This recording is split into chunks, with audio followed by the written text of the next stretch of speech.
Meditation எப்படி ஸ்டாமரிங்கை கம்மி பண்ணுது அப்படிங்கிறத இன்றைக்கி பார்ப்போம். மெடிடேஷனுங்கிறது நம்மளை ப்ரெசண்ட்டில் வாழ வைக்கும். ஸ்டாமரிங்கோட முக்கியமான ப்ராப்ளமே பாஸ்ட்லேயும் ஃப்யூச்சர்லேயும் நினச்சி திங்க் பண்ணுறது. பாஸ்ட்டில் நான் திக்கிட்டேன் அப்படின்னு திங்க் பண்ணி அதை நினச்சி ஃபீல் பண்ணுறது.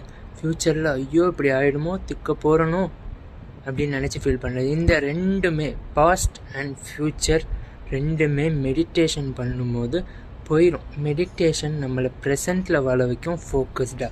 அந்த ஃபோக்கஸ்டாக நம்ம வாழ ஆரம்பிச்சிட்டாலே பாஸ்ட் ஃப்யூச்சர் இல்லாமல் போனாலே நமக்கு ஆட்டோமேட்டிக்காக அந்த தாட்டே இருக்காது, நமக்கு ஞாபகமே இருக்காது.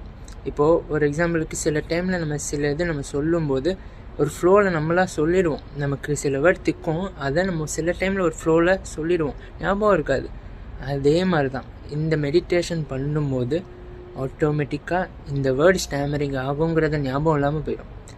பாஸ்ட்டும் ஞாபகம் இருக்காது, ஃப்யூச்சரில் நம்ம திக்குவோமோன்னு ஒரு ஃபியரும் இருக்காது. ஸோ அதனால தான் மெடிடேஷன் ஸ்டாமரிங்கோட தாட்டை கம்மி பண்ணுது.